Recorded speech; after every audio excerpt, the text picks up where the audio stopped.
Web design Bangla টিউটোরিয়ালে আপনাদের সবাইকে স্বাগতম জানাচ্ছি। আমি পার্থ দেবনাথ। আজকে আমরা আপনাদের সাথে আলোচনা করব HTML নিয়ে। তো একটা ওয়েব ডিজাইন নিয়ে কাজ করতে বা একটা ওয়েব ডিজাইন শিখতে হলে আপনাকে অনেক ল্যাঙ্গুয়েজ আপনাকে জানতে হবে, যেমন HTML, CSS বা রেসপন্সিভ ওয়েবসাইটের জন্য আমরা বুটস্ট্র্যাপও শিখে থাকি, বা এছাড়াও আমরা আরও অন্যান্য জিনিসগুলো আপনাদের স্টেপ বাই স্টেপ শেখাবো, যেমন PHP, MySQL, বুটস্ট্র্যাপ সবগুলো ধারাবাহিকভাবে আসবে। এবং আমাদের টিউটোরিয়ালগুলো স্টেপ বাই স্টেপ পাওয়ার জন্য আপনি আমাদের এই চ্যানেলের প্লেলিস্টে চেক করতে পারেন। প্লেলিস্টে আমি একটা ওয়েব ডিজাইন নামে একটা প্লেলিস্ট তৈরি করে রেখেছি, এখান থেকে আপনি স্টেপ বাই স্টেপ পাবেন। অথবা banglaTutorial.com-এ আমি একটা আলাদা কোর্স আপনাদের জন্য তৈরি করে রাখছি ফ্রিতে, ওইখান থেকে আপনার স্টেপ বাই স্টেপ পেয়ে যাবেন। ওকে, তো আজকে আমাদের প্রথম ক্লাস শুরু হচ্ছে HTML নিয়ে। আমি একদম বেসিক থেকে শুরু করব আপনাদের জন্য। তো আমরা HTML এর কোডগুলো করার জন্য আমরা বিভিন্ন ধরনের ট্যাক্স এডিটর সফটওয়্যার ব্যবহার করতে পারি। তো ট্যাক্স এডিটর সফটওয়্যার কোনগুলো, অর্থাৎ যে সফটওয়্যারের সাহায্য নিয়ে আমরা লিখতে পারি বা টাইপ করতে পারি, সেই সফটওয়্যারগুলোকে আমরা ট্যাক্স এডিটর সফটওয়্যার বলতে পারি। যেমন ধরেন MS ওয়ার্ড একটা ট্যাক্স এডিটর সফটওয়্যার, নোটপ্যাডের ট্যাক্স এডিটর সফটওয়্যার, সবগুলো কিন্তু ট্যাক্স এডিটর সফটওয়্যার। তো ওয়ার্ডপ্যাডও কিন্তু এক ধরনের ট্যাক্স এডিটর সফটওয়্যার। তো আমরা ট্যাক্স এডিটর সফটওয়্যারের মধ্যে আমরা প্রথমেই আমি নোটপ্যাড দিয়ে দেখাচ্ছি, তারপর আরও অন্যান্য সফটওয়্যার আছে আমরা ওইগুলো ব্যবহার করব। তো যারা উইন্ডোজ ইউজ করেন, উইন্ডোজ 7 বা 10 যে ইউজ করুন না কেন, নোটপ্যাড ডিফল্টভাবে আপনাদের দেওয়াই থাকবে।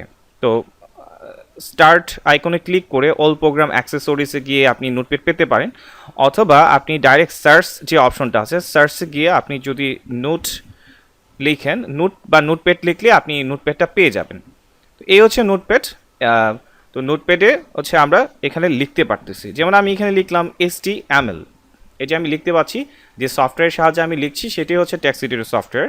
আর ট্যাক্স এডিটর সফটওয়্যার হিসেবে আমরা এখানে যে সফটওয়্যারটা ব্যবহার করছি সেটা হচ্ছে নোটপ্যাড। তো HTML এর আমরা বেসিক সম্পর্কে জেনে নিই। HTML এর পূর্ণরূপ হচ্ছে হাইপার টেক্সট মার্কআপ ল্যাঙ্গুয়েজ। আমি একটু লিখে দিই, হাইপার টেক্সট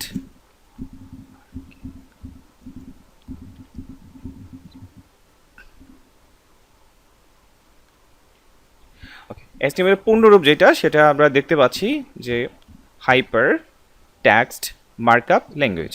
হাইপার বলতে সাধারণত আমরা উচ্চ জাতীয় কোনো কিছু বোঝাই, অর্থাৎ উচ্চ ল্যাঙ্গুয়েজ বলতে সাধারণত আমরা যেটা বলি মানুষের পক্ষে যে ভাষাগুলো বোঝা বোধগম্য, সহজে বোঝা বোধগম্য, সেগুলোকে আমরা বলি উচ্চ জাতীয় বা হাইপার।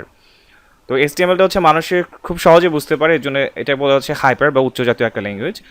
টেক্সট মানে কি, আমরা যা কিছু লিখি তাই হচ্ছে টেক্সট। এখানে মার্কআপ বলতে এখানে কি বোঝাচ্ছি, আমরা কোডগুলো যখন বর্ণনা করব বা একটা ওয়েবসাইট বানাতে হলে আমার অনেক কোডিং করার প্রয়োজন হবে। এখানে কোডগুলো যখন বর্ণনা করতেছি, বিভিন্ন সিনট্যাক্স বা আমি ট্যাগ ব্যবহার করতেছি, যেমন এখানে HTML একটা ট্যাগ, অর্থাৎ এই ট্যাগগুলোর সাহায্যে আমরা কোডগুলো বর্ণনা করে থাকি। আর এই এক একটা ট্যাগকে বলা হচ্ছে এক একটা মার্কআপ ট্যাগ, অর্থাৎ মার্কআপ ট্যাগ বা মার্কআপ ট্যাগ ল্যাঙ্গুয়েজ।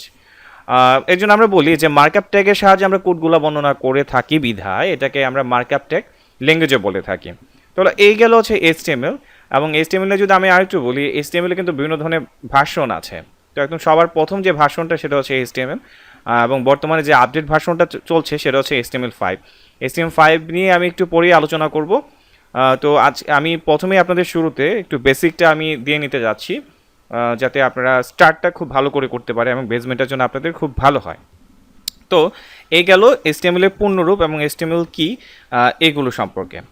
তো এখন প্রশ্ন হচ্ছে, এই যে আমি একটু দেখলাম যে আমরা HTML হচ্ছে এক ধরনের ল্যাঙ্গুয়েজ, অর্থাৎ এগুলা আমরা কোডিং করে করে আমি কাজগুলো করব। তো এখানে মূলত আমাদের কাজগুলো শুরু করার জন্য আমাদের দুইটা জিনিস থাকতে হবে। একটা হচ্ছে ট্যাক্স এডিটর সফটওয়্যার, যেটা অলরেডি আপনাদের সাথে পরিচয় করে নিলাম। আর একটা হচ্ছে ওয়েব ব্রাউজার। ওয়েব ব্রাউজার কিন্তু আমার লাগবে, কারণ আমি কোডিং করে আমি সেভ করার পর যে জিনিসটা পাবো সেটা হচ্ছে একটা ওয়েবসাইটের ফাইল বা একটা ওয়েব ফাইল বা একটা ওয়েব পেজ বলতে পারি। তো যে কোনো ওয়েব পেজ ভিজিট করতে হলে তো আপনার ব্রাউজার লাগবে, অর্থাৎ HTML দ্বারা তৈরিকৃত যে ফাইলগুলো ওইটা তৈরি করতে আমরা ট্যাক্স এডিটর সফটওয়্যার ব্যবহার করছি, এবং উক্ত ফাইলটি সেভ করার পর এটার আউটপুট দেখার জন্য আমাদের অবশ্যই ওয়েব ব্রাউজারের প্রয়োজন হবে। তো এই গেল হচ্ছে বেসিক দুটা জিনিস, অর্থাৎ আমরা দুইটা সফটওয়্যার লাগবেই, একটা হচ্ছে ট্যাক্স এডিটর সফটওয়্যার, একটা হচ্ছে ওয়েব ব্রাউজার। ওকে, এখন আসি ওয়েবসাইটের স্ট্রাকচার সম্পর্কে।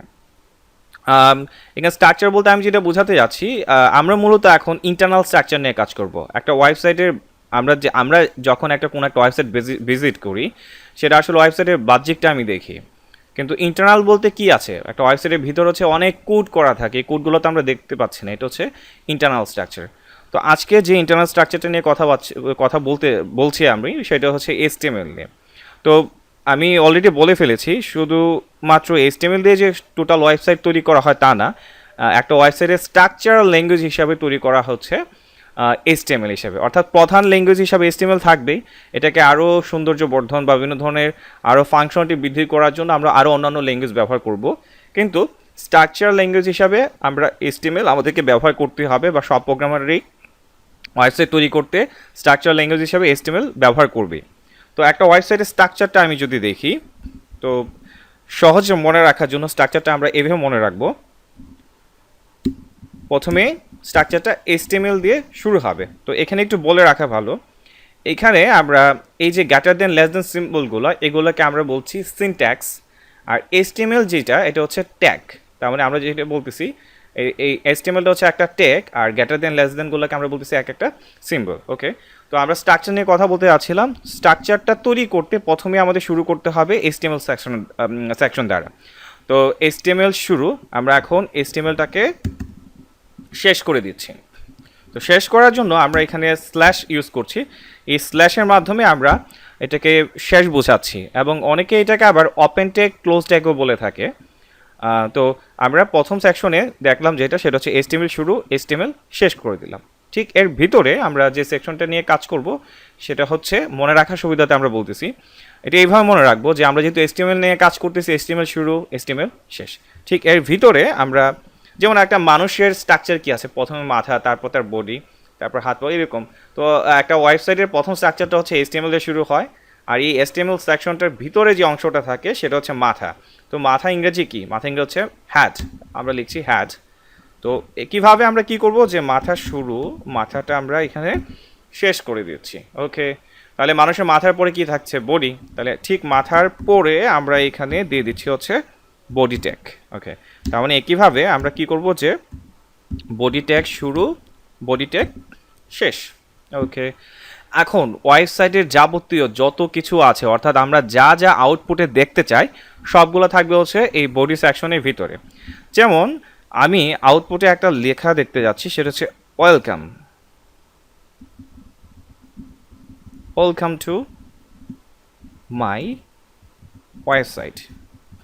ওকে, তো আমি আবার বলছি, এই যে বডির শুরু আর এই যে বডির শেষ, আমি একটু বড় করে দিই স্ক্রিনটা, এই যে বডি শুরু আর বডি শেষ, এই সেকশনের ভিতরে আমি যা যা লিখবো তাই আমার একটা ওয়েব পেজের আউটপুটে শো করবে।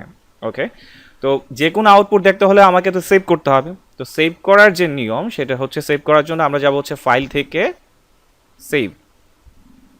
তো কোথায় সেভ করব, আমি এখান থেকে ডেস্কটপ দেখাই দিচ্ছি। তবে সেভ করার ক্ষেত্রে আপনার যে কাজটা করবেন সেটা হচ্ছে সেভেস টাইপটা একটু লক্ষ্য করবেন। আমি এখান থেকে অল ফাইলে দিয়ে দিচ্ছি। অবশ্য আপনি ট্যাক্স ডকুমেন্ট ডট টিএক্স থাকলেও সমস্যা নাই, বা অনেক সময় যে প্রবলেমটা হয়, অনেক সময় লাস্ট যে এক্সটেনশনটা সেটা টিএক্সটি থাকলে প্রবলেম হয়। তো আমরা যে কাজটা করবো, এখান থেকে অল ফাইল দিয়ে দিব। তো ফাইল নেম আমরা যে কোনো একটা নাম দিয়ে দিতে পারি, আমি আমার নাম দিচ্ছি। তো যে কোনো নাম দেওয়ার পর এটা ক্যাপিটালে দিতে হবে এমন কিছু না, আমার ক্যাপস লক অন করা ছিল এই জন্য ক্যাপিটাল আসছে, আপনার চাইলে স্মল দিতে পারেন, আমি স্মল করে নিচ্ছি ক্যাপিটালটা অন করে। আচ্ছা, যে কোনো নাম দিতে পারেন, তবে নাম দেওয়ার পর বাধ্যতামূলক হিসেবে আমরা যে জিনিসটা দেবো সেটা হচ্ছে .html। ওকে, তো নাম দেওয়ার পর তাহলে আমরা লক্ষ্য করলাম কি, আমরা একটা ট্যাক্স এডিটর সফটওয়্যার ওপেন করলাম, উক্ত ট্যাক্স এডিটর সফটওয়্যারে আমাদের যে কাঙ্ক্ষিত যে কোড বা স্ট্রাকচারটা বর্ণনা করলাম, এবং আমরা আউটপুট হিসেবে যেটাকে দেখতে যাচ্ছি সেটা বডি সেকশনের ভিতরে লিখলাম।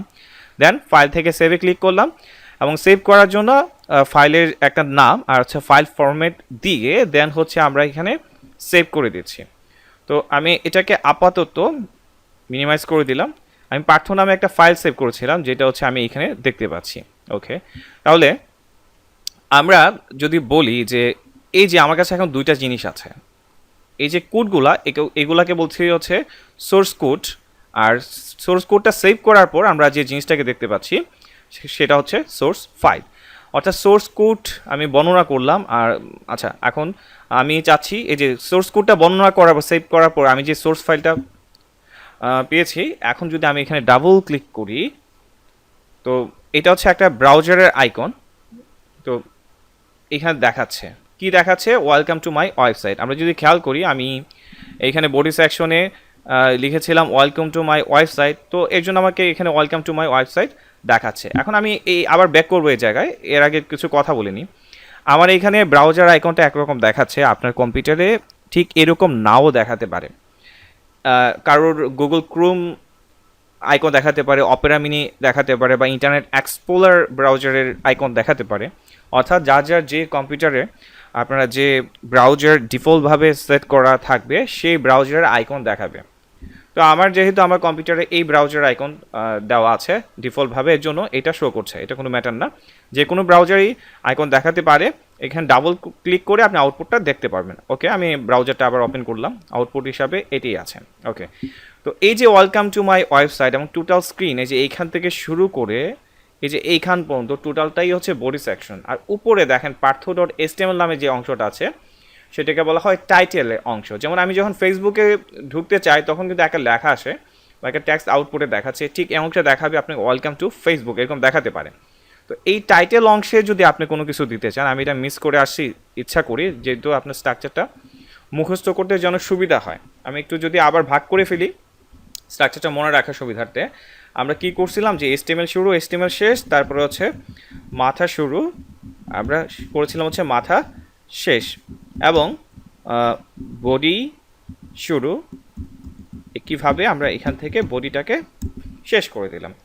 এবং আমরা যদি আউটপুটে কি দেখতে যাচ্ছিলাম, যেটা আউটপুটে দেখতে যাচ্ছিলাম সেটা হচ্ছে বডি সেকশনের ভিতরে দিয়ে দিলাম, এখানে যা লিখবো তাই আউটপুটে শো করবে। এই ছিল, আমি এর চেয়ে বেশি কোনো কিছু দেখাই নাই। এটা দেখানো, এতটুকু দেখানো মেন উদ্দেশ্য হচ্ছে আপনার যেন, আমি দেখাতে দেখাতে যেন আপনাদের কোডগুলো মুখস্থ হয়ে যায়, এর জন্য। তো আমরা মুখস্থ করবো না, আমরা বুঝে বুঝে মুখস্থ করবো, কারণ প্রথম অবস্থায় সব কোড আপনাদের মনে নাও থাকতে পারে। এটা আসলে প্র্যাকটিসের বিষয়, যত বেশি প্র্যাকটিস করবেন তত বেশি মনে থাকবে।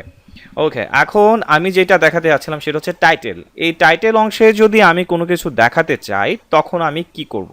আচ্ছা, এই যে মাথা বা হ্যাড যে সেকশনটা আছে, ঠিক এইটার ভিতরে আমরা এখানে লিখব হচ্ছে টাইটেল, TITLE, টাইটেল। তো টাইটেল শুরু, টাইটেল শেষ, ঠিক এইটার ভিতরে এখন আমি যা যা লিখবো তাই তাই শো করবে। এখন আমি যদি এখানে লিখে দিই, যেমন হচ্ছে হোম পেজ, আমি যদি এখানে লিখি হোম পেজ, হোম পেজ মানে কি, সর্বপ্রথম যে আমরা যে কোনো একটা ওয়েবসাইট অ্যাড্রেস লেখার পর সর্বপ্রথম আমরা যে পেজ ভিজিট করি সেটাকে বলা হয় হোম পেজ। ওকে, তো আমি যদি এখন আমার ব্রাউজারটাকে আবার রিফ্রেশ করি, এখানে হোম পেজ দেখাচ্ছে। আরেকটা জিনিস মনে রাখবেন, আমরা এই কোড সেকশনে আমরা যতবার নতুন কোড লিখবো ততবার কিন্তু ব্রাউজার রিফ্রেশ করতে হবে। যেমন দেখেন, আমি যদি এখানে ডট ডট অ্যাড করে দিই, আমার আউটপুটে কিন্তু ডট ডট দেখাচ্ছে না। তো তার জন্য আমাকে যে কাজটা করতে হবে, আমার এখানে সেভ করতে হবে অবশ্যই, এবং তার পাশাপাশি আমার যে ওয়েব ব্রাউজারটি আছে ওয়েব ব্রাউজারে এসে আমাকে রিফ্রেশ করতে হবে। আমি একটু জুম করে দিই ব্রাউজারটি, কন্ট্রোল+ দিলে জুম হয়, কন্ট্রোল- দিলে হচ্ছে জুম আউট হবে। এবং জুম করার পর আপনি যদি এক্স্যাক্টলি না বুঝতে পারেন যে আসলে জুমের অরিজিনাল সাইজ কোনটা ছিল, কতটুকু জুম পার্সেন্টেজ ছিল, তার জন্য Ctrl+ বাটনে চাপ দিলে একদম অরিজিনাল যে ফরম্যাটটা ছিল 100% মোড, ঠিক সেই ফরম্যাটে ওইটা চলে যাবে। তো আমি আপনাদের দেখানোর সুবিধার্থে আমি জুম করে দিচ্ছি। এখন বর্তমানে 500% জুম করা আছে। দেখেন এখানে ডট ডট চলে আসছে। তার মানে আমি যেটা বোঝাতে যাচ্ছি সেটা হচ্ছে, আমি জাস্ট এখান থেকে ওয়েলকাম লেখা রাখলাম, বাকি লেখাগুলো উঠিয়ে দিলাম। অর্থাৎ যতবার নতুন করে কাজ করব ততবার আমাদেরকে সেভ করতে হবে এবং ততবার আমাকে রিফ্রেশ করতে হবে। এই জিনিসটা আমি মনে রাখতে হবে। ওকে, এখন আমরা একটা কাজ করি, আমি যদি ব্রাউজারের আউটপুটটা কেটে দিই, তারপরেও কিন্তু আমার এই যে ফাইলটা আমি সেভ করে রাখছি এটা কিন্তু মানে থাকতেছে, এবং আমি আবার ক্লিক করলে এটা আমি আউটপুটে দেখতে পাচ্ছি। ওকে, এটাকে বাদ দিয়ে দিলাম। কিন্তু প্রবলেম হচ্ছে, আমি যদি আমার যেই সোর্স কোড যে আমি এতক্ষণ বর্ণনা করলাম বা লিখলাম, এটাকে যদি ক্রস করে ফেলি, আমার কিন্তু ঘুরে ফিরে এই সোর্স ফাইলটাই আছে। কিন্তু আমি যদি এই সোর্স ফাইলটা এখন আউটপুট দেখতে যাই, শুধু ওয়েলকামই আছে। এখন সারা জীবন তো আমি একটা ওয়েবসাইট তৈরি করে ওয়েলকাম লেখা রাখবো না, আমি এটাকে আরও এডিট করব। বা ইন ফিউচারে যখন আমরা ভালো প্রোগ্রামার হয়ে যাব, আমাদেরকে প্রতিদিন নতুন নতুন ওয়েবসাইট নিয়ে কাজ করতে হবে। তো একদিনের ভিতরে তো সব কাজ শেষ হয় না, নতুন করে আবার কাজ করতে হয়। তো তো আমি যেন আমার ফাইলটাকে আবার নতুন এডিট করে নতুন কোড করতে পারি, তার জন্য এটা কীভাবে কাজ করবো এটা আমি একটু দেখে নিই। অর্থাৎ আমি সোর্স কোডগুলোর অপশনটাই যদি না পাই, সোর্স কোডগুলো যদি আমি না দেখতে পাই, তাহলে আমি কোড কীভাবে করব, নতুন কোড কীভাবে সংযুক্ত করবো, তাই না? তো আমরা মনে আছে কি আপনাদের, আমরা ট্যাক্স এডিটর সফটওয়্যারে যে সফটওয়্যার ইউজ করেছিলাম, কোডগুলো বর্ণনা করেছিলাম, সেটা হচ্ছে নোটপ্যাড সফটওয়্যার। তো আমরা যে ফাইলটা সেভ করে রেখেছি, এই ফাইলটাকে এখন ওপেন করব, বা এই ফাইলের সোর্স কোডগুলো ওপেন করব। কিভাবে করব? আপনি প্রথমে মাউসের আইকনটা আপনার এই ফাইলের কাছে নেবেন, তারপর কি আমাদের যে মাউসের রাইট বাটন আছে, রাইট বাটনে ক্লিক করবেন, দেন ওপেন উইথ, আমি ওপেন করতে আছি কারোর সাথে, কোন সফটওয়্যারের সাহায্যে? এখান থেকে নোটপ্যাড। আরেকটা জিনিস বলে রাখা ভালো, প্রথম অবস্থায় এর পূর্বে, মানে আমি এই যে কোর্স দেখাচ্ছি তার পূর্বে যদি আপনাদের নোটপ্যাড কখনো ইউজ না করে থাকেন, ওপেন উইথ থেকে আপনি নাও পেতে পারেন।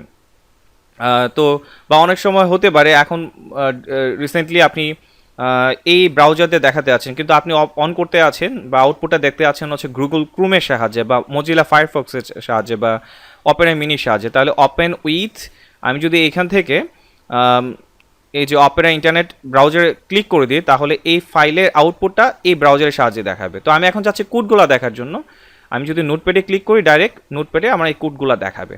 তো আমি বলতে যাচ্ছিলাম যে অনেকে এটা নাও দেখাতে পারে, তো তার ক্ষেত্রে আমি কি করব, চোজ অ্যানাদার অ্যাপ বা ডিফল্ট অন্য কিছু লেখা থাকতে পারে। আমি উইন্ডোজ 10 ইউজ করতেছি, অধিকাংশ ক্ষেত্রে অনেকের উইন্ডোজ 7 ইউজ করতে পারেন, তাদের ক্ষেত্রে অপশনটা ডিফারেন্স থাকবে বা কিছুটা এরকম আপনি দেখতে পারবেন, ট্যাক্স একটু ভিন্ন থাকতে পারে।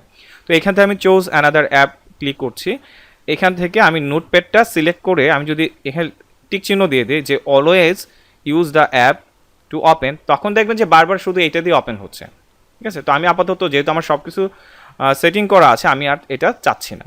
তো বুঝতে পারলাম, আমি যদি কোনো একটা ফাইল সেভ করে ফেলি, এটাকে পুনরায় এডিট করার জন্য সোর্স কোড আমরা কীভাবে ওপেন করব, right button click, open with, then হচ্ছে নোটপ্যাড। তাহলে এইখান থেকে আমি সব কোডগুলো আমি আবার দেখতে পাচ্ছি, ইচ্ছা করলে আমি আবার নতুন করে এডিট করতে পারছি। যেমন আমি এখানে লিখলাম বাংলাদেশ, আমি পুনরায় এটাকে আবার সেভ করব। আপনারা, আমি শিওর যে সেভ এবং সেভ এসের বিষয়টা আপনারা ভালো করে বুঝেন। প্রথমবার সেভ করার জন্য আমরা সেভ ইউজ করি, এবং একই ফাইল পুনরায় নতুনভাবে আর একটা অন্য নামে বা অন্য ফাইলে সেভ করার জন্য, একই ফাইল অন্য নামে সেভ করার জন্য আমরা সেভ এস ইউজ করে থাকি, বা অনেকভাবে এটাকে আমরা ডিসক্রাইব করতে পারি। ওকে, তাহলে আমরা বডি সেকশনে বাংলাদেশ লিখছি, তার মানে আউটপুটে শুধু বাংলাদেশ লেখাটাই আসবে। আমি যদি এখন আবার ওপেন করি, তো আমার আউটপুটে শুধু বাংলাদেশ লেখাটাই দেখাচ্ছে, কিন্তু অরিজিনাল সাইজটা কিন্তু এখানে হচ্ছে 0 পজিশনেই থাকবে। ওকে, এখন এই যে আমি কাজগুলা করছি, আপনারা দেখতে পাচ্ছেন, তো আমরা অলরেডি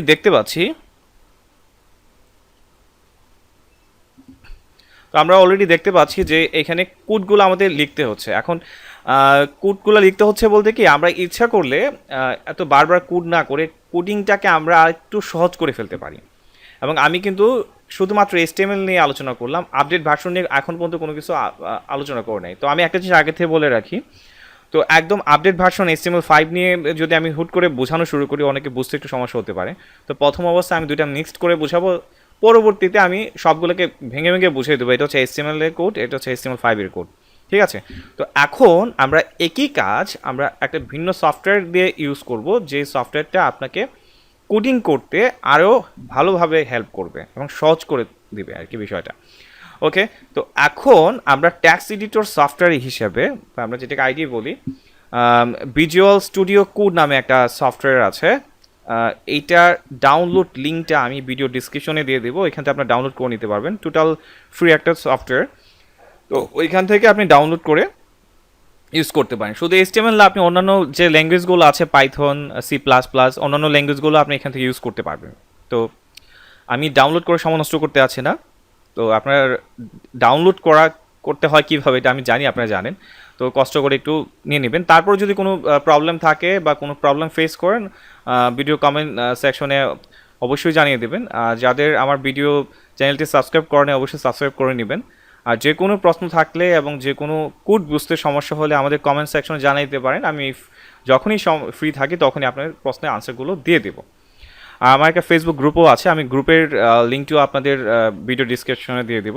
ওইখানে গিয়ে ওইখানে মানে ওই লিঙ্কের মাধ্যমে আপনি আমার ফেসবুক গ্রুপেও জয়েন হয়ে যেতে পারবেন। আমি আর ডাউনলোড করছি না, যেহেতু আমার এখানে আছে। আমি প্রথমে আপনাকে এই সফটওয়্যারটা কিভাবে ইউজ করতে হয় ওইটা একটু দেখাচ্ছি।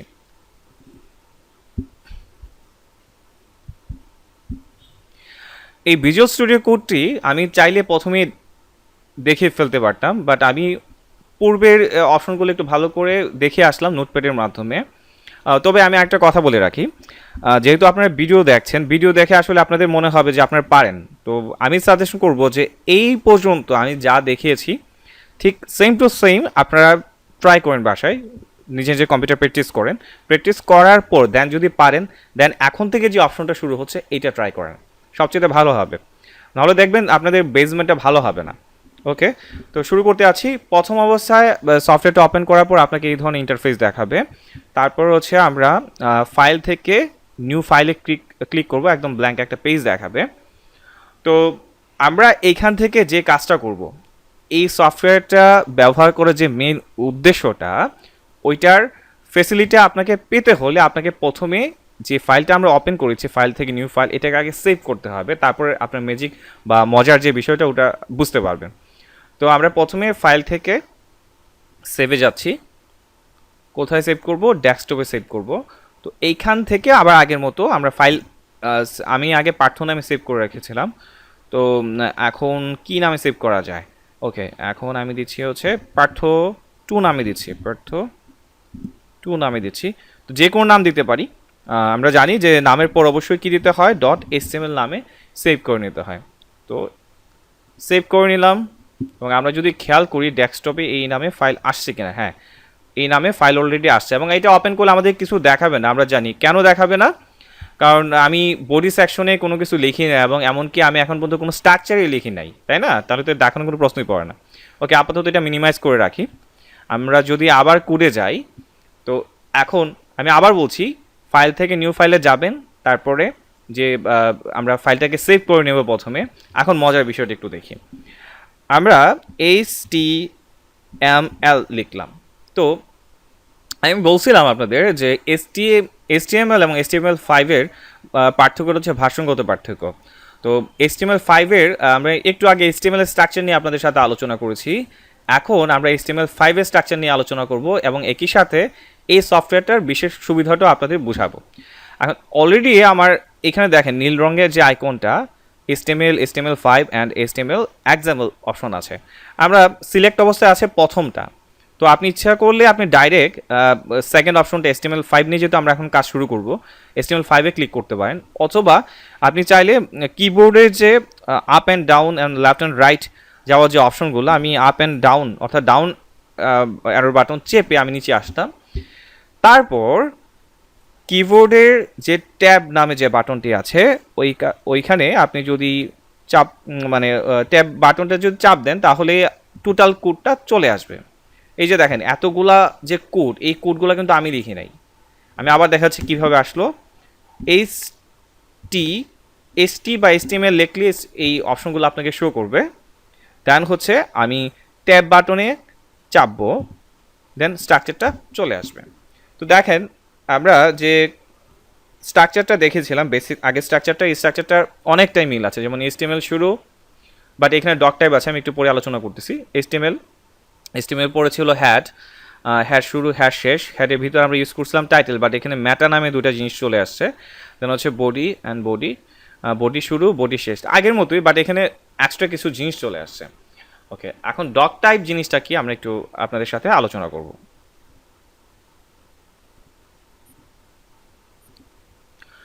তো সর্বপ্রথম এই ডক টাইপ সম্পর্কে আমি একটু জিনিসটা ক্লিয়ার করি। আমি গুগলে সার্চ দিয়ে রেখেছি।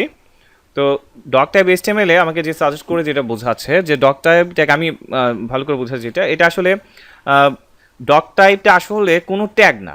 এই যে ডক টাইপ এখানে লেখা আছে দেখেন, doc type is not tag element, এটা কোনো ট্যাগের কোনো এলিমেন্ট না। তো এটা কি?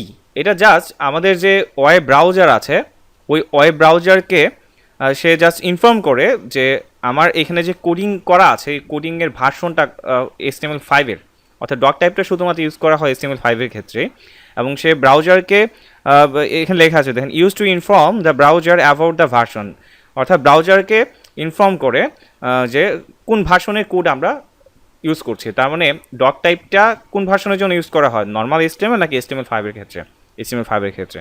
তো বুঝতেই পারছি যে ডক টাইপ একটা এটা হচ্ছে এক ধরনের জাস্ট এটা ইনফর্ম করে ব্রাউজারকে, এটা কোনো ট্যাগ বা ট্যাগ এলিমেন্ট নয়। ওকে, দেন হচ্ছে আমরা চেক করব হচ্ছে ম্যাটা কি। তো ম্যাটাটা হচ্ছে আমি যে বলি যে ম্যাটাও একইভাবে ডক টাইপটা যেমন ব্রাউজারকে ইনফর্ম করে, ঠিক একইভাবে ম্যাটা দুইটা ইয়েকে ইনফর্ম করে, একটা হচ্ছে সার্চ ইঞ্জিনকে আর একটা হচ্ছে ব্রাউজারকে। অর্থাৎ কোনো ব্রাউজারকে ইনফর্ম করে বা গুগল সার্চ ইঞ্জিনকে তার ওয়েবসাইটের, একটা ওয়েবসাইটে তো অনেক কন্টেন্ট থাকে বা এলিমেন্ট থাকে, ওই জিনিসগুলোকে ইন্ট্রোডিউস করার জন্য বা রিপ্রেজেন্ট করার জন্য ম্যাটাটেক কাজ করে, বা ব্রাউজারকে সহজে বোঝানোর জন্য ম্যাটাটেক কাজ করে। আমি যদি আরেকটু কথা বলি, এই যে আমি কোডগুলো লিখতেছি, কোডগুলো কার জন্য লিখতেছি? কোডগুলো আমরা লিখতেছি হচ্ছে ওয়েব ব্রাউজারের উদ্দেশ্যে, অর্থাৎ ওয়েব ব্রাউজারকে বোঝানোর জন্য কিন্তু আমরা কোডগুলো লিখতেছি। তো ওয়েব ম্যাটাটেকের সাহায্যে অনেক কিছু আছে ওয়েব ব্রাউজারকে ভালোভাবে, অনেক অনেক কোড আছে যেগুলো হচ্ছে ওয়েব ব্রাউজার সাপোর্ট করে না বা বুঝে না। তো ওয়েব ব্রাউজারকে বোঝানোর জন্য হচ্ছে আমরা ম্যাটাটেক ইউজ করে থাকি। আর ম্যাটাটেকটা আরেকটা কী কাজে ব্যবহৃত হয়, গুগল সার্চ ইঞ্জিনকে বোঝানোর জন্য আমরা ম্যাটাটেক ইউজ করে থাকি। তো এইখানে ম্যাটাটেক গুগল সার্চ ইঞ্জিনকে বোঝানোর জন্য কীভাবে বোঝায় সেটা নিয়ে আমরা পরে একটা ক্লাসে আলোচনা করব। জাস্ট আমরা এখানে ব্রাউজার সাপোর্টের জন্য দুইটা ম্যাটাটেকের ইউজ করেছি। একটা হচ্ছে চার্ট সেট, যেটাকে আমরা বলে ক্যারেক্টার সেট বলতে পারি, আর একটা হচ্ছে ভিউ পোর্ট। ভিউ পোর্টটা হচ্ছে অর্থাৎ ওয়েব ব্রাউজারে বিভিন্ন ধরনের ওয়েব পেজগুলো দেখানোর জন্য যে পোর্টটা কাজ করে সেটা হচ্ছে ভিউ পোর্ট। নেমটা হচ্ছে এটা আমরা বলি এক ধরনের অ্যাট্রিবিউট। আচ্ছা যাই হোক, আমি বুঝে বলছি। এর মধ্যে থেকে একটা জিনিস আপনি দেখে নিই, এখানে কিন্তু আরও অনেক লাইন আছে, সেটা শো করছে না। এটা কীভাবে শো করবো আমরা একটু দেখে নিই। সেটা হচ্ছে ভিউ থেকে আমরা হচ্ছে টগল ওয়ার্ড র্যাপ ক্লিক করলে দেখেন এখন কিন্তু আবার স্পষ্টভাবে আমি দেখতে পাচ্ছি, যেটা একটু আগে দেখতে পাচ্ছিলাম না। ওকে, তো ইউটিউবের ফুল মিনিংটা যদি আমি এখন গুগল করি,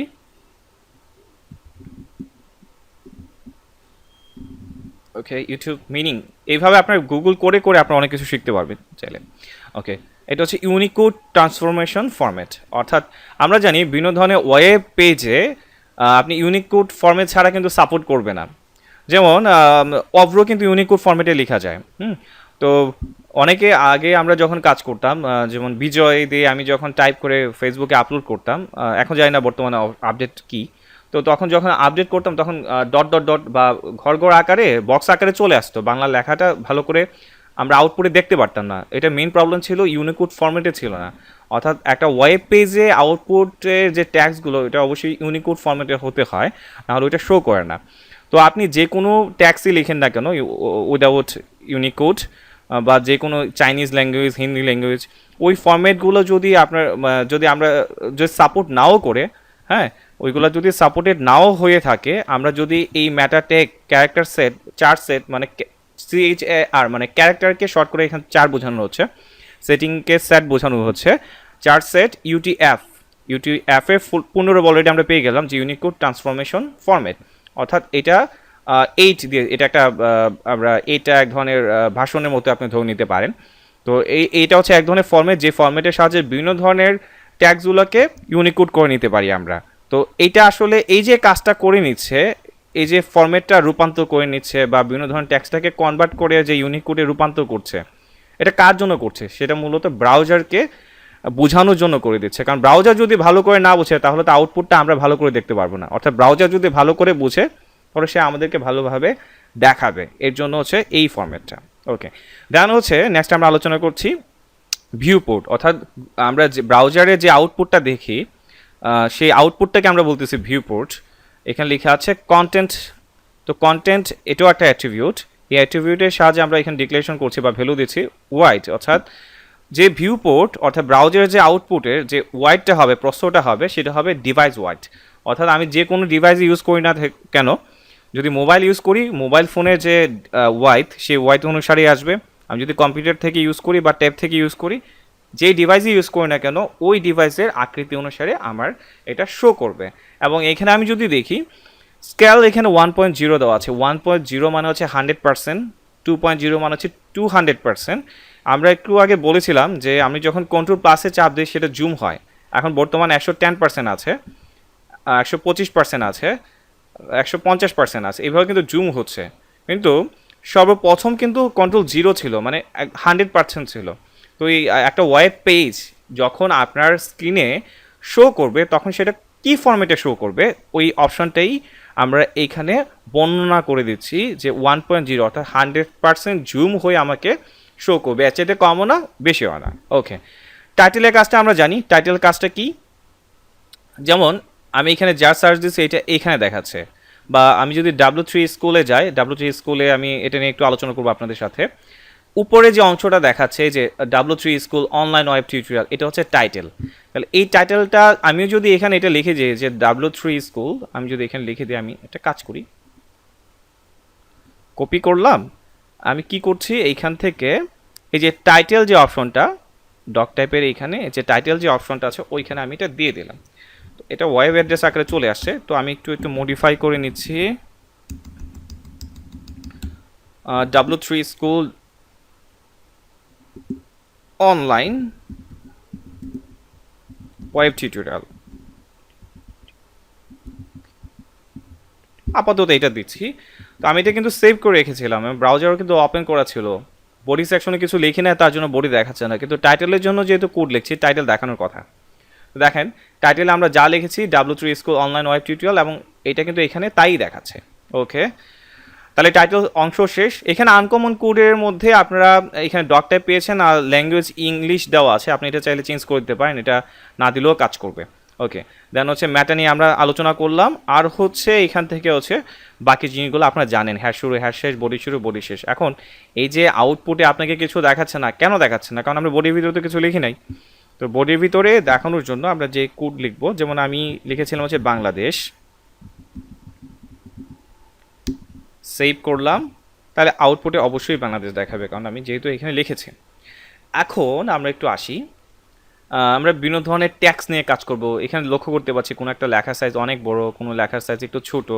আবার যদি দেখি যে এখানে বিভিন্ন স্টাইলে বিভিন্ন ধরনের জিনিসগুলো দেওয়া আছে, বা আমি যদি এখান থেকে লার্ন HTML ক্লিক করি, তো লার্ন HTML ক্লিক করার পর এখানে লেখা ফরম্যাটগুলো আবার চেঞ্জ হচ্ছে। অর্থাৎ ট্যাক্সের বিভিন্ন ধরনের লেখা ফরম্যাট থাকতে পারে। যে এটা হচ্ছে ধরে নিই এটা হচ্ছে একটা হেডলাইন, এবং এই সম্পর্কে এখানে কিছু বর্ণনা করা আছে, তার মানে এটা হচ্ছে হেডলাইন, এটাকে বলি আমরা প্যারাগ্রাফ। ধরেন এই একটা লেখা আমি যদি এটাকে কপি করে নিয়েও এখানে বসাই দিই, তারপরেও কিন্তু কিছু আসবে না, মানে জাস্ট নর্মাল ট্যাক্স আকারই আসবে। কিন্তু ওইটার এই যে আপনার এটার যে সাইজ, HTML এক্সাম্পলস হিসাবে যে সাইজটা আছে, আমি এখানে সেভ করার পর এটার যে ফাইলের যে আউটপুট, এখানে যদি রিফ্রেশ করি, এখান থেকে রিফ্রেশ করি, এই আকারের সাইজ কিন্তু আসে নাই। তো এই আকারের সাইজ আনতে হলে এটার জন্য আপনাকে বিভিন্ন ধরনের ট্যাগ লিখতে হবে। এখানে মনে রাখতে হবে HTML আপনি যাই কাজ করেন না কেন, এক একটা কাজের জন্য আপনাকে এক এক ধরনের HTML ট্যাগ ব্যবহার করতে হবে। তো আমি হেডলাইন দিতে আছি, তো মনে রাখতে হবে যে হেডলাইন প্রকাশের জন্য আমরা যে ট্যাগটা ব্যবহার করব সেটা হচ্ছে এইচ ট্যাগ। তো আমরা এখানে লিখছি এইচ ট্যাগ। এবং আমরা যদি খেয়াল করি একটা ওয়েবসাইটে এই যে হেডলাইনটা, এবং বিভিন্ন ধরনের হেডলাইন থাকতে পারে, এটাও আরেকটা হেডলাইন, এটা আরেকটা হেডলাইন। তো প্রত্যেকটা হেডলাইন, এক একটা হেডলাইনের সাইজ এক এক রকম হতে পারে। যেমন এটা আবার একটু ডিফারেন্স, বাট স্টাইলটা একটু ডিফারেন্স হয়ে গেছে। আচ্ছা, এটা হয়তো আমরা বিভিন্ন ধরনের, আমি একটু যদি উদাহরণ দিই, যেমন বিভিন্ন ধরনের নিউজ পেপারের ওয়েবসাইটগুলো যদি দেখেন, বা নিউজ পেপার যদি আপনি হাতে নেন, দেখবেন যে এক একটা নিউজের যে হেডলাইনগুলো এক এক সাইজে দেখাচ্ছে। অর্থাৎ হেডলাইন সবগুলোই, কিন্তু হেডলাইনের সাইজও ভিন্ন হতে পারে। তো এই সাইজগুলো ভিন্ন করার জন্য আমরা এখানে নাম্বার ইউজ করবো, সেটা হচ্ছে 1। কারণ এস মিন হচ্ছে হেডলাইন বা হেডিং ট্যাগ, আর ওইটাকে সাইজিং করার জন্য আমরা নাম্বার ইউজ করতেছি, সেটা হচ্ছে H1। ওকে, তার মানে H1 ট্যাগ শুরু, আমরা H1 ট্যাগটা এখান থেকে শেষ করে দিলাম, এটা অটোমেটিক কিন্তু চলে আসছে। ওকে ওকে, তারপরে এখন আমি সেভ করি এবং এটাকে আমি রিফ্রেশ করি, তাহলে দেখেন অনেকটাই এটার কাছাকাছি চলে আসছে। এই যে HTML টিউটোরিয়াল, এটার সাইজ প্রায় কাছাকাছি। ওকে, তো এখন আমি যদি দেখি যে এই যে বর্ণনাটা একটু নিচে যদি আসি আমরা, এই যে এই বর্ণনাটা আমি কপি করে নিলাম, লিখতে আমার সময় লাগবে। তো এটা তো একটা বর্ণনা মানে প্যারাগ্রাফ, তাহলে প্যারাগ্রাফ প্রকাশ করার জন্য আমরা যেটা ইউজ করি সেটা হচ্ছে পি ট্যাগ। তাহলে পি ট্যাগ শুরু, পি ট্যাগ শেষ, এর ভিতরে আমরা এখান থেকে বর্ণনাটা দিয়ে দেব। এখন আমি যদি সেভ করি তাহলে দেখতে পাচ্ছি যে প্যারাগ্রাফ আকারে শো করে আসলো। তো আমাদের কোডিং করতে করতে এরকম দক্ষতা নিতে হবে, যেমন আমি এটা হচ্ছে আমার আউটপুট, কেউ যদি আমাকে প্রশ্ন করে বলেন তো এটার জন্য কী কী কোড লাগবে, এটা আমি দেখতে পাচ্ছি এটা হচ্ছে হেডলাইন, এবং হেডলাইনের জন্য আমরা এইচ ট্যাগ ইউজ করি, এবং নাম্বার হিসাবে আমি H1 ট্যাগ ইউজ করব, H1 ট্যাগ ইউজ করবো সহজ কথা। এবং এটা হচ্ছে প্যারাগ্রাফ, টোটাল কোডটা বা টোটাল টেক্সটটা লেখার পর এটাকে প্যারাগ্রাফ হিসেবে প্রকাশ করার জন্য আমি কী করব, তার সামনে একটা পি ট্যাগ শুরু আর তার শেষে পি ট্যাগ শেষ।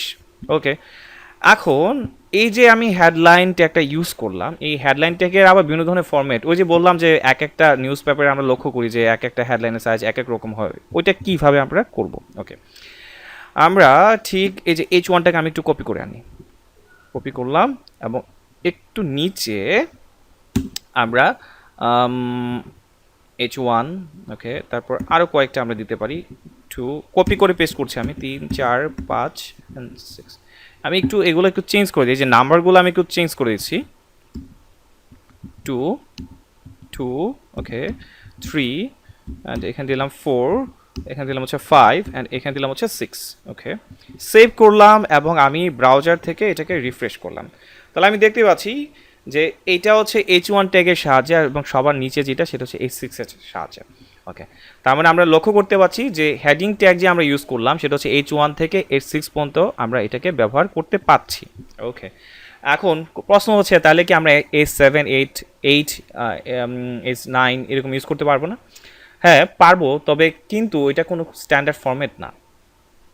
স্ট্যান্ডার্ড ফরম্যাট হিসাবে যেটাকে ধরা হয় সেটা হচ্ছে H1 থেকে H6।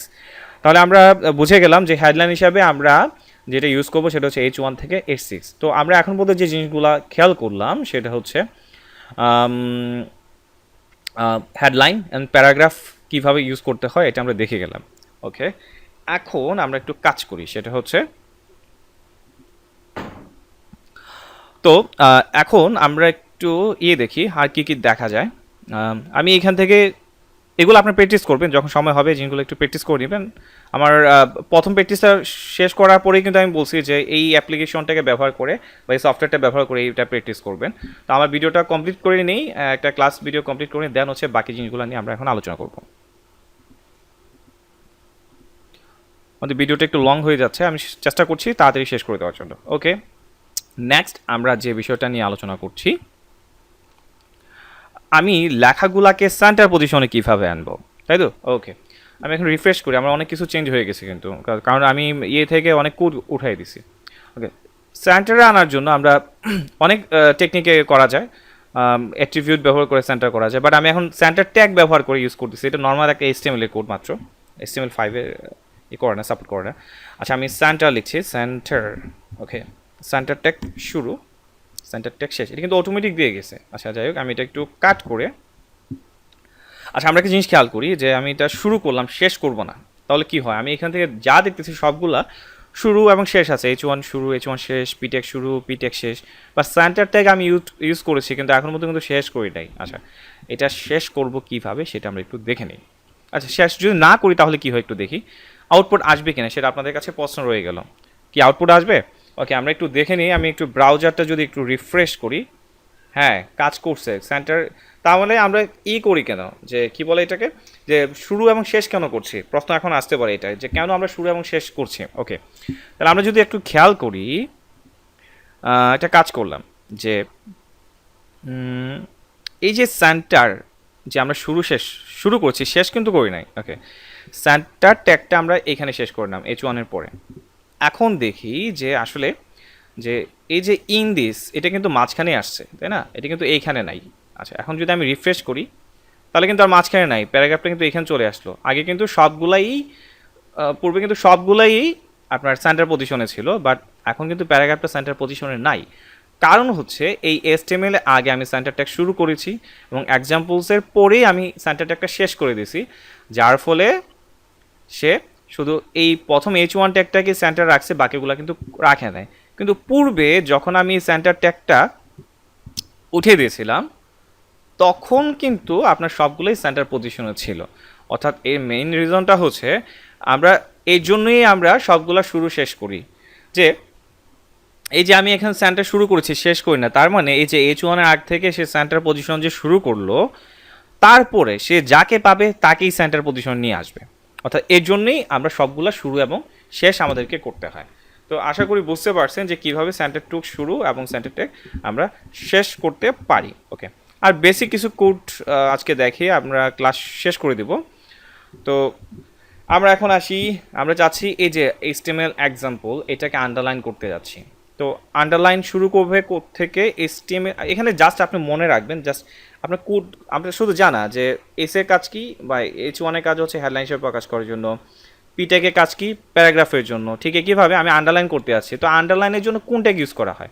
আন্ডারলাইনের জন্য হচ্ছে ইউ ট্যাগ ইউজ করা হয়। তাহলে এটা শুরু হবে থেকে HTML এর এইচ এর আগ থেকে, শেষ হবে কোথায়? এক্সাম্পলের এস এর পরে। ওকে, তাহলে আমরা আবার করে যাচ্ছি। HTML এর ঠিক আগ মুহূর্তে আমি কি করব? আন্ডারলাইন করতে আছি, তার জন্য যে ট্যাগ ইউজ করছি সেটা হচ্ছে ইউ ট্যাগ। ওকে, দেন হচ্ছে এক্সাম্পলের অ্যাসের শেষে আমার এই ইউ ট্যাগটাকে আমি শেষ করে দিব। এখন আমি যদি দেখি যে হ্যাঁ আন্ডারলাইন চলে আসছে, এখন আমি যদি বলি যে একটা কাজ করো, আন্ডারলাইনটা শুধু এক্সাম্পলেই হবে, টোটালটা হবে না, তখন কি করবা? তার মানে শুরু করতে আছি এক্সাম্পলের ইর আগ থেকে, তাহলে আমি একটা কাজ করি, ইর আগে ইউ ট্যাগ শুরু দিব আর শেষ যেটা আছে এটা থাক, বা এস এর পরে ট্যাগ শেষ করে দিব। ওকে, তাহলে এস এর পরে তো ইউ ট্যাগটা শেষ আছে, শুরুটা হচ্ছে থেকে আমাদের এখানে শুরুটা হবে হচ্ছে ইর আগ থেকে। ওকে, এটা অটোমেটিক কোড চলে আসে যেহেতু আমি ইয়ে ইউজ করছি।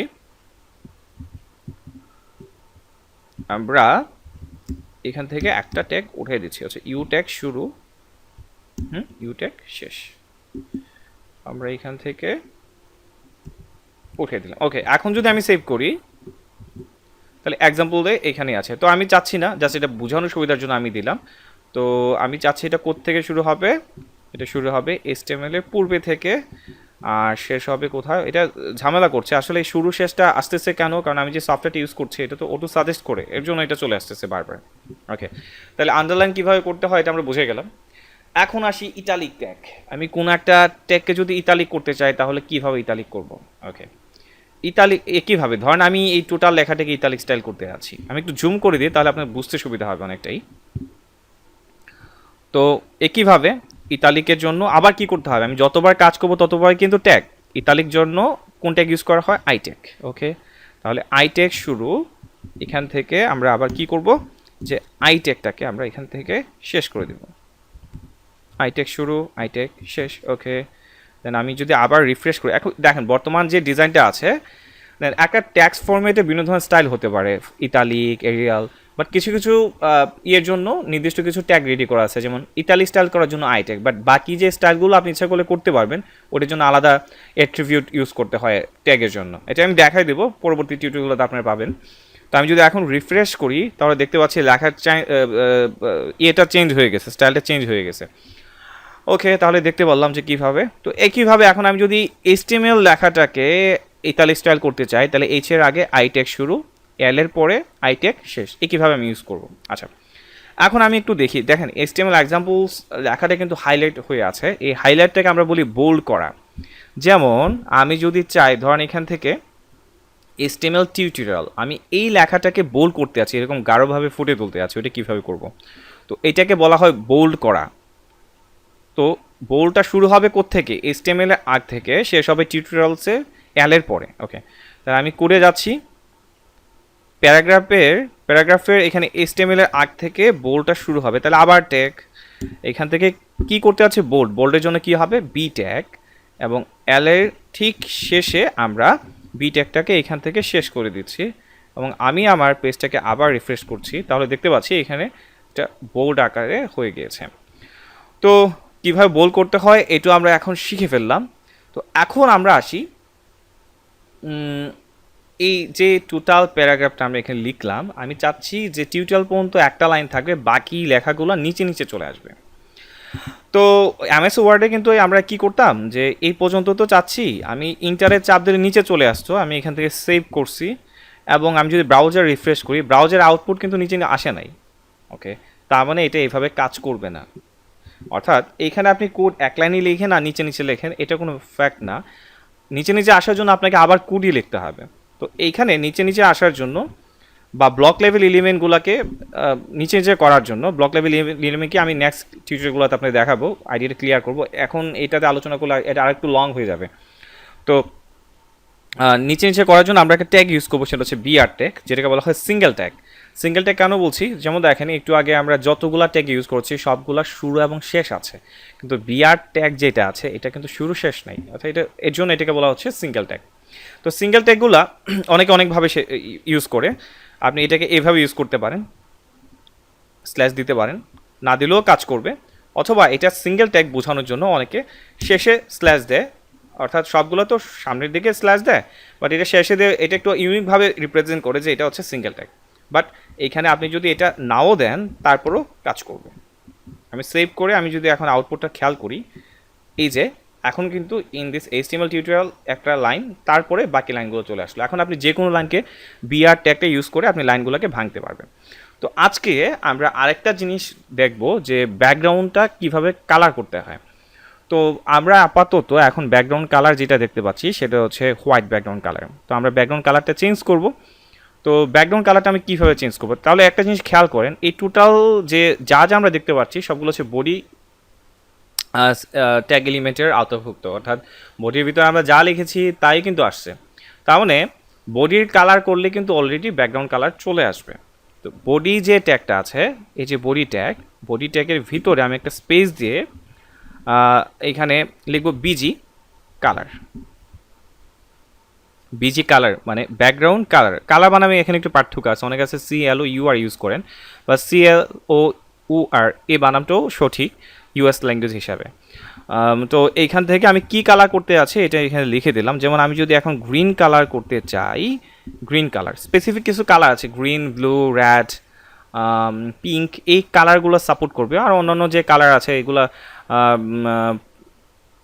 পার্পল বা বিভিন্ন ধরনের অনেক নাম আমরা উচ্চারণ করি বিভিন্ন কালারে, এগুলো এখানে সাপোর্ট নাও করতে পারে। তো তার জন্য কালার কোড ব্যবহার করতে হয়। আমি এটা দেখে তারপর কালার কোডটা কীভাবে ব্যবহার করতে হয় সেগুলো দেখাবো। তো আমি ব্যাকগ্রাউন্ড কালার কী করলাম, গ্রিন করলাম। তো এইখান থেকে আমি দেখি আগে কালারটা আসছে কিনা, তারপর বলে দিচ্ছি। ওকে, এখন আমি আরেকটা জিনিস আপনাদেরকে বোঝাই, সেটা হচ্ছে এই যে এখানে কিন্তু আমি ডাবল কোটেশন ইউজ করেছি। তো আপনারা অনেকে এটাকে কিন্তু আমরা ডাবল কোটেশন বলি না, এটাকে বলি সিঙ্গেল কোটেশন।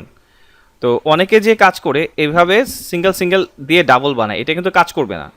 এই ডাবল কোটেশনটা আপনি কিভাবে আনবেন, ডাবল কোটেশনটা এই যে সিঙ্গেল কোটেশন আপনি যেখান থেকে আসছে, ডাবল কোটেশনটা আপনার এখান থেকেই হবে। কিভাবে হবে, শিফটে চাপ দিয়ে আপনি কোটেশনে চাপ দিলে কিন্তু ডাবল কোটেশনটা আসে। অনেকে দেখবেন যে সারাদিন পরিশ্রম করতেছে, সারাদিন কোড করেও ভুল খুঁজে পাচ্ছে না, অর্থাৎ ভুলটা হচ্ছে এই জায়গায় সিঙ্গেল কোটেশন, সে সিঙ্গেল করে ডাবল বানাইছে। আসলে এইভাবে কিন্তু অনেকের ক্ষেত্রে ভুলটা হয়। আমরা সিঙ্গেল কোটেশন ইউজ করব না, আমরা ডাবল কোটেশন ইউজ করব।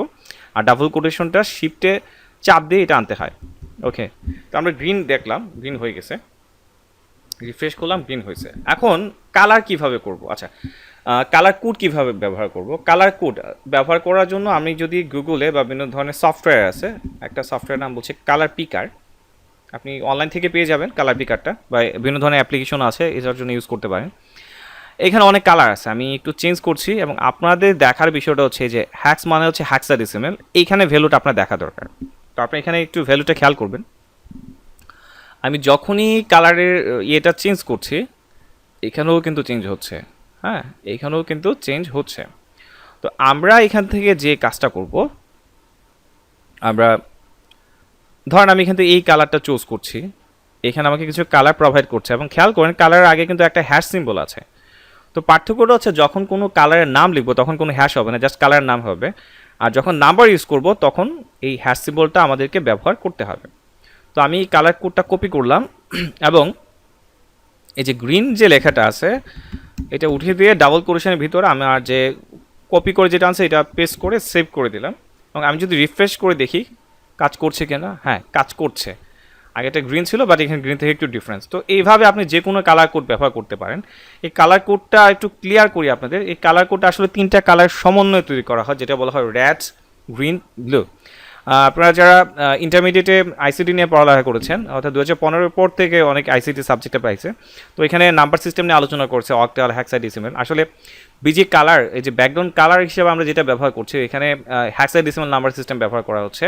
এখানে আসলে বিভিন্ন ধরনের কালারের নাম্বার, যেমন রেডের অ্যামাউন্ট হচ্ছে 42, তারপর গ্রিন এখানে অ্যাপ বলতে 15 বোঝানো হচ্ছে হেক্সাডেসিমালে, তারপর হচ্ছে 5, আর এটা হচ্ছে একটা ভ্যালু।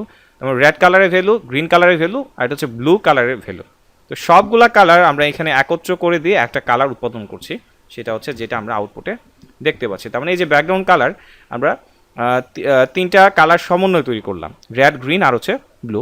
জাস্ট এতটুকু মনে রাখবেন, যখন আমরা কালারের নাম ব্যবহার করব জাস্ট ডাবল কোটেশনের ভিতরে আমরা লিখে নেব, কিন্তু যখন আমরা কালার কোড ব্যবহার করব তখন আমাদের অবশ্যই হ্যাশ সিম্বলটা আমাদেরকে ব্যবহার করতে হবে।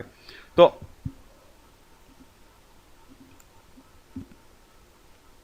তো আজকের টিউটোরিয়ালটি, যেহেতু আমি ভিডিও আরও লেন্থ করলে আপনারা অনেকে শুধু ভিডিও দেখতে থাকবেন, প্র্যাকটিস করবেন না। তো আপনাদের প্র্যাকটিস করার সুবিধার জন্য আপনারা যে কাজটা করবেন, ঠিক যতটুকু আমি কাজ করেছি ঠিক ততটুকুই আপনারা ভালো করে প্র্যাকটিস করেন। নেক্সট টিউটোরিয়ালে আমি বাকি জিনিসগুলো নিয়ে আলোচনা করব, এবং আমার ভিডিও চ্যানেলটি সাবস্ক্রাইব করতে ভুলবেন না, এবং আপনাদের বন্ধুবান্ধব যারা আছে ওয়েব ডিজাইন শিখতে আগ্রহী আমার ভিডিওটা শেয়ার করতে পারেন, এবং আপনাদের মতামতগুলো আমার ভিডিও কমেন্ট বক্সে জানাতে পারেন। এতে করে আমি বুঝতে পারবো যে আমার ভিডিও দেখে আপনারা কতটুকু শিখতে পাচ্ছেন। এবং আমি ভিডিও ডিসক্রিপশনে সবগুলা লিঙ্ক স্টেপ বাই স্টেপ দিয়ে দিব, যাতে করে আপনাদের শিখতে সুবিধা হয়। এবং আই বাটন যেটা আছে ভিডিওর উপরে দেখতে পারবেন, ওইখানে প্লে লিস্ট আমি একটু ধরে দিব, ওইখান থেকে আপনি স্টেপ বাই স্টেপ বাকি জিনিসগুলো শিখতে পারবেন। তো সবাই ভালো থাকবেন।